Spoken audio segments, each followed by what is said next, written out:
गांव में मेला लगा हुआ था। हर साल दिसंबर के महीने में गांव में मेला लगता था।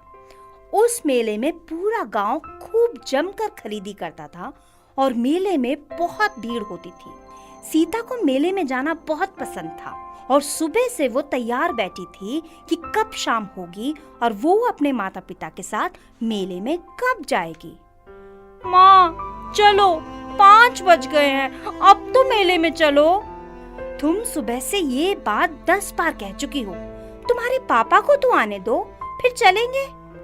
थोड़ी देर में पापा भी घर आ जाते हैं और सीता फिर से रट लगा लेती है, पापा जल्दी से तैयार हो, नहीं तो मेला बंद हो जाएगा। हाँ बेटा, सीता मुझे याद था कि तुम्हें आज मेला देखने जाना है, इसीलिए मैं आज जल्दी आ गया। और तीनों मेला पहुंच जाते हैं। सीता मेले में जमकर खरीदारी करती है, खिलौने, कपड़े, चूड़ी, बिंदी और गुड़िया। अब बहुत रात हो गई है, अब घर चलते हैं। हाँ पापा, मैं भी बहुत थक गई हूँ। तीनों वापस घर आ जाते हैं। घर आकर सीता को याद आता है कि मैंने जो कंगन मेले से खरीदे हैं वो तो मैंने पहनकर देखे ही नहीं कि वो मुझे आ रहे हैं या नहीं। वो तुरंत कंगन निकालती है और पहनकर देखती है। कंगन बिल्कुल सही उसके हाथों में आ जाते हैं और वो खुश हो जाती है। कंगन उतारने लगती है तो उसकी माँ कहती है कि बेटा अब ये कंगन पहने रहो, क्योंकि ये कंगन तुम्हें बाद में छोटे हो जाएंगे। ठीक है माँ, मैं कंगन रोज में पहने रहूंगी।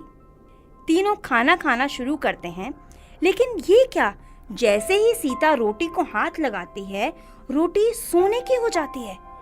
तीनों की आंखें देखकर फटी की फटी रह जाती हैं कि ये क्या हो गया। सीता के पापा रोटी उठाकर देखते हैं, अरे ये तो सोने की रोटी हो गई, ये कैसे हो गया। तीनों को कुछ समझ नहीं आ रहा था कि ये क्या हो रहा है।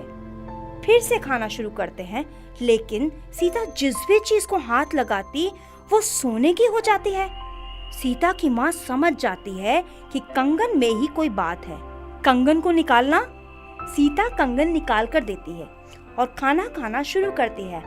इस बार खाना सोने में नहीं बदलता। अब तीनों समझ जाते हैं कि ये कंगन साधारण कंगन नहीं है। बेटा सीता, स्कूल में किसी को मत बताना। ठीक है, स्कूल में किसी को भी और पड़ोस में भी किसी को भी ये बात नहीं बताऊंगी। सीता के माता पिता और सीता बहुत ही सीधे साधे लोग थे। वो कंगन का प्रयोग केवल अपनी जरूरतों को पूरा करने के लिए करते थे। कुछ दिनों बाद सीता के मामा मामी आते हैं। लगता है जीजा जी का काम अच्छा चल रहा है, घर की तो दशा ही बदल गई है।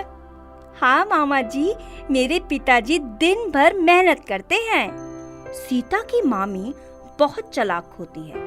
उसे ये बात हजम नहीं होती कि मेहनत से इतना पैसा कमाया जा सकता है, तो चुप चुप कर तीनों की बातें सुनती रहती है। एक दिन उसे इस राज का पता चल जाता है।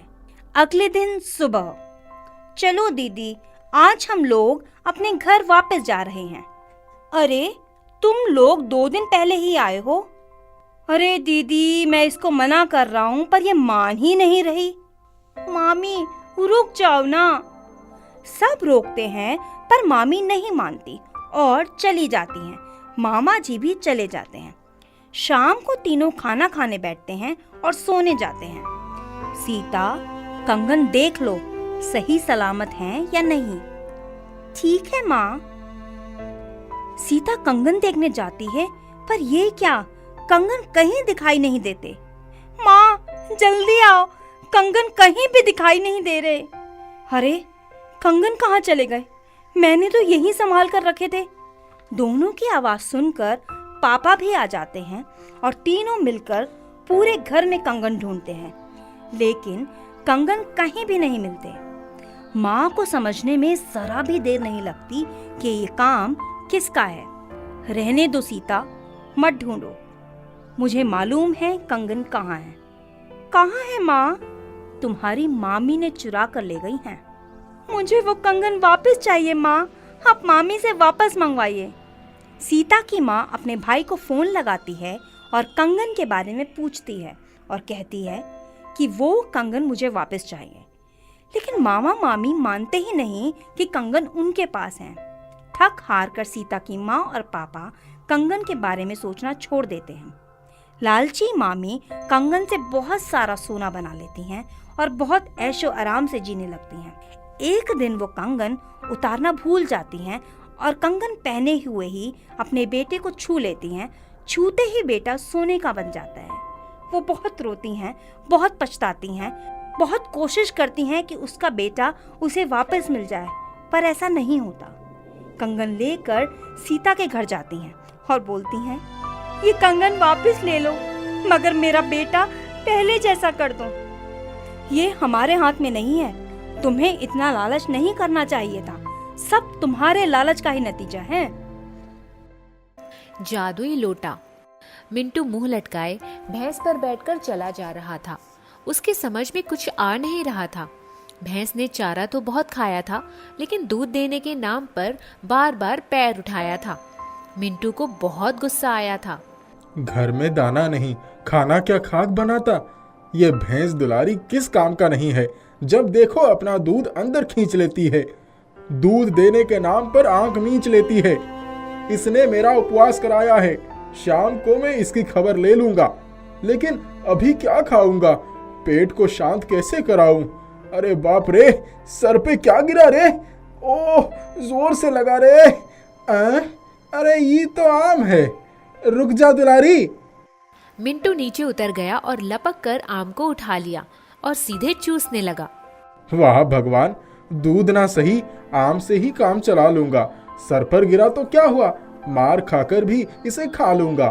आह, बहुत मीठा है। दुलारी, तू क्या देख रही है? पहले से ही ठूस कर बैठी है। अब मुझे तो खाने दे।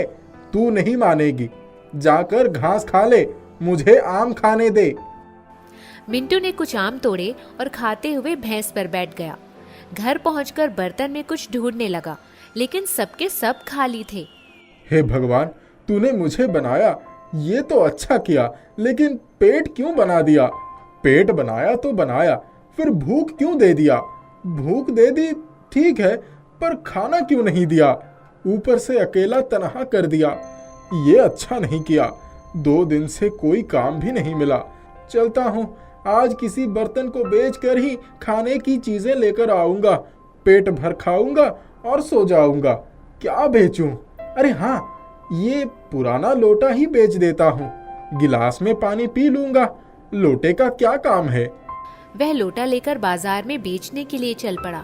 रास्ते में उसने एक कुत्ते को दूध पीते और मिठाई खाते देखा, तो सोचने पर मजबूर हो गया। किस्मत का सब खेल है भाई, कुत्ता खाए दूध मिठाई। इतना कहकर जैसे ही वह आगे चला, उसके नाक में मिठाई की खुशबू समा गई। उसका लोटा भारी हो गया। अरे, ये क्या हो गया? अभी अभी तो बड़ा हल्का था, लोटा अचानक कैसे भारी हो गया? अरे रे रे रे रे, ये मिठाई लोटे में कैसे आई? ये सब क्या हो रहा है भाई? अच्छा, तो इसकी ही खुशबू मेरी नाक में आ रही थी। इतनी देर से मुझे भरमा रही थी। मिंटू एक पेड़ के नीचे आराम से बैठ गया। उसने फिर से लोटे में नजर डाली तो लड्डू पेड़ा झांकने लगे। पूरा लोटा लबालब भर गया। एक रसगुल्ला ऊपर आ गया। एक एक आइटम मिंटू के मुंह में जाने लगे और मिंटू को स्वादिष्ट मिठाई का मजा आने लगा। मैं समझता था कि दुनिया में अकेला रह गया हूँ, लेकिन ये बात सही नहीं है। मेरे साथ मेरा भगवान है, जो बड़ा कृपा निधान है। अरे वाह, मिठाई के साथ साथ मलाईदार दूध भी आ गया। अरे वाह, मेरा तो पेट भी भर गया। मेरी भी किस्मत जोरदार है। वाह भगवान, ये कैसा चमत्कार है। लोटे का जादू बड़ा जोरदार है। ये तो मुंह मांगी मुराद पूरी कर रहा है। इस गरीब की झोली भर रहा है। मिंटू ने अपना रुमाल आगे किया और वह रुपयों से भर गया। ये तो बड़ा अच्छा हुआ कि मैंने इस लोटे को बेचा नहीं, वरना पूरी जिंदगी मिंटू चिंटू बनकर ही रह जाता। मेरे हाथ कुछ भी नहीं आता। अब इसकी कृपा से जो धन मिला है, उससे मैं मेहनत करके सब्जी और फलों के बाग लगाऊंगा। अच्छी नीयत रखकर रुपए कमाऊंगा। मैं सदैव अच्छा कर्म करूंगा और अपना धर्म निभाऊंगा। क्यों लोटे जी, मेरा साथ दोगे ना? लोटा गोल गोल घूमकर मानो हामी में सर हिला रहा हो। मिंटू का हौसला बढ़ जाता है। मिंटू ने सब्जी की खेती शुरू कर दी, फलों के पौधे भी लगा लिए। कड़ी मेहनत और अच्छी लगन के साथ उसने अपना काम शुरू किया। उसकी मेहनत रंग लाई और सब्जी और फलों की बहार आई। देखने वाले दांतों तले उंगलियां दबाने लगे। अचानक एक दिन बहुत बड़ा तूफान आया। आसपास के पेड़ उखड़ने लगे, फसलें चौपट होने लगी। मिंटू ने तूफान की गंभीरता को जब देखा तो उसका कलेजा कांप गया। वह भगवान से हाथ जोड़कर विनती करने लगा और अपने जादुई लोटे को सामने रखकर निवेदन करने लगा। हे प्यारे लोटे, यहाँ हम सभी ने ईमानदारी से कड़ी मेहनत की है, फिर ये कैसी आफत सामने खड़ी है? अगर हमारी फसल और फलों की खेती चौपट हो गई तो हम सब बर्बाद हो जाएंगे, रास्ते पर आ जाएंगे। यहाँ सबके ऊपर तबाही के बादल मंडरा रहे हैं। सबकी रक्षा करो, बर्बादी से बचा लो। लोटे से आवाज आई, प्यारे मिंटू, तुम अपने साथ साथ सबका भला चाहते हो। तुम्हें सबकी चिंता सताती रहती है। ऐसे परम हितकारी व्यक्ति की बात भला मैं कैसे टाल सकता हूँ? चिंता मत करो, यह तूफान रुक जाएगा। किसी का कुछ नहीं बिगड़ पाएगा। इतने में चमत्कार हो गया। भयानक तूफान देखते ही देखते शांत हो गया। ऐसा लगा जैसे कुछ हुआ ही नहीं। तूफान ने जैसे किसी भी फसल, पौधे और पेड़ को छुआ ही नहीं। सब लोगों की खेती संभल गई। मिंटू के खेत सोना उगलने लगे।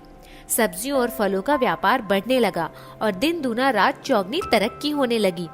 मिंटू गांव वासियों और गरीबों की मदद करने लगा। कहते हैं परोपकारी सदा सुखी रहता है। वही बात मिंटू के साथ भी हुई। उसने जादुई लोटे का नाजायज फायदा कभी नहीं उठाया। अपनी लगन और मेहनत के दम पर उसने कर्म किया और नाम कमाया।